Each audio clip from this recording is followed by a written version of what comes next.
Swastiastu, Assalamualaikum warahmatullahi wabarakatuh. Salam nama budaya, salam kebajikan buat kita semua. Perkenalkan, saya Adi Hermawan, NIM 2209511025, Program Studi Pendidikan Dokter Hewan, Fakultas Kedokteran Hewan, Universitas Udayana. Pada kali ini saya akan menjelaskan tentang manajemen kesehatan babi, yaitu dengan cara penanganan kelahiran anak babi yang berisikan dari persiapan lahir sampai setelah lahir.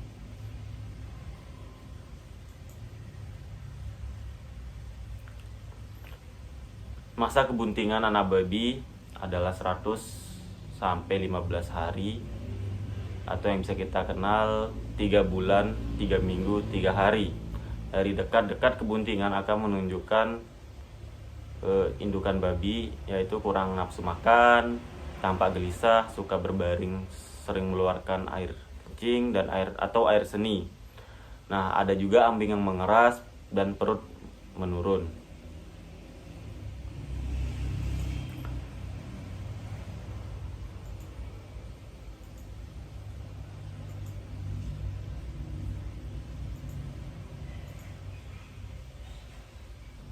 Pada kelahiran yang normal ditandai dengan 3 stadium.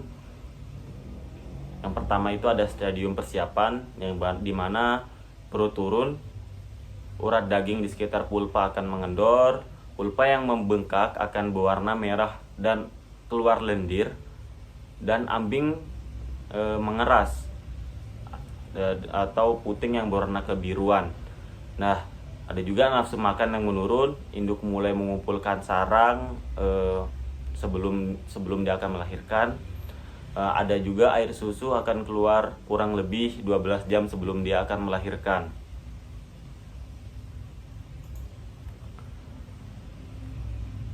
Nah, yang kedua itu ada stadium pembukaan. Pada stadium ini rahim mulai berkontraksi atau mengerut. Tingkah laku yaitu babi nampak gelisah, tidur berdiri dan memukul ekornya. Ada juga yang menghentakkan kakinya. Nah, 6 jam sebelum melahirkan, induk babi sering berbaring dan tidak mau makan, dan lebih sering kencing atau keluar air seni.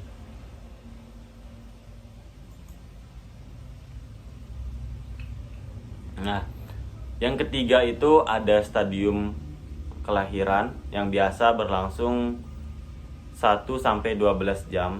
Jika lebih dari 12 jam berarti ada suatu kelainan.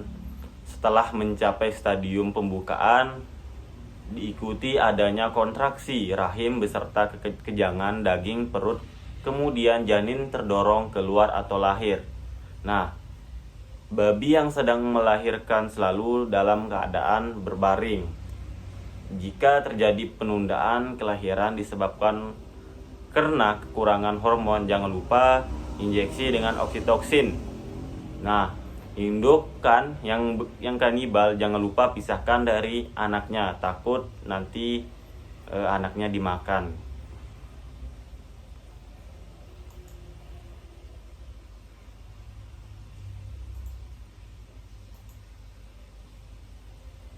Nah, anak babi yang baru lahir, bersihkan selaput lendir. Tali pusar dapat diputus dengan sendirinya. Setelah tali pusar ini putus, barulah bisa dipotong sepanjang kurang lebih 2,5 cm.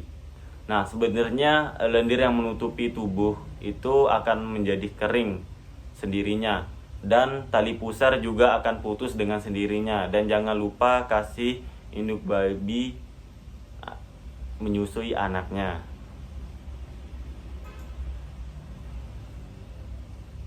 Nah, anak babi yang berumur 3 sampai 10 hari, masa paling kritis anak babi, yaitu karena anak babi tidak boleh kedinginan, perlu diberi kehangatan atau dikasih lampu sebagai penghangatan dengan suhu 3 sampai 35 Celcius. Situasi kandang juga harus tenang agar babi selalu nyaman, dan anak babi rawan tertindih jika jadi anak babi ini harus diperhatikan gitu. saat anak babi ini menyusui ke induknya. Nah, ada juga tata pelaksanaan anak babi yang baru lahir. Yang pertama itu memotong tali pusar. Nah, ikat tali pusar 2 cm dari pangkal dengan benang steril untuk meyakinkan tidak ada pendarahan melalui arteri tali pusar. Potong tali pusar dengan pisau di bawah ikatan dan jangan lupa dioleskan dengan iodium tincture crush untuk mencegah infeksi. Yang kedua itu ada memotong gigi anak babi. Memotong gigi anak babi agar tidak terjadinya luka pada ambing saat menyusui, agar tidak ada merasa kesakitan atau infeksi nantinya saat berkelahi dapat menyebabkan luka pada muka, dapat juga terjadi infeksi organisme penyakit. Nah, yang ketiga itu ada memotong ekor. Nah, yang keempat dapat memberikan kolostrum. Yang sangat penting, setelah memotong gigi dan ekor, letakkan anak babi ke induknya agar dapat menyusui. Kolostrum terdapat daya tahan tubuh yang tinggi yang menjadi antibodi juga. Nah, yang kelima itu ada zat besi, penyuntikan zat besi. Nah, penyuntikan zat besi pada umur 3-5 hari dengan dosis 150 sampai 200 gram zat besi. Yang keenam itu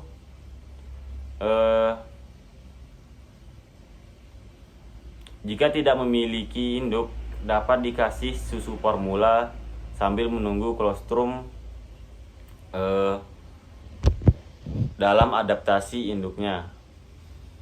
Nah, yang ketujuh itu berikan tanda pengenal, yaitu dengan cara kasih titik-titik pada kulit. Pemberian tanda ini dapat dilakukan dengan memotong daun telinga, dikasih tato, terus cat bakar, gilok, dan lain sebagainya. Nah, bertujuan untuk dikasihnya tanda pada babi ini agar tidak tertukar. Nah, yang 8 itu steril. Nah, fungsinya steril ini untuk agar nanti masa pertumbuhan anak babi ini semakin meningkat. Sekian dari saya. Terima kasih. Saya Adi Remawan dengan NIM 220951 dari Fakultas Kedokteran Hewan, Prodi Pendidikan Dokter Hewan, Universitas Udayana. Pamit undur diri.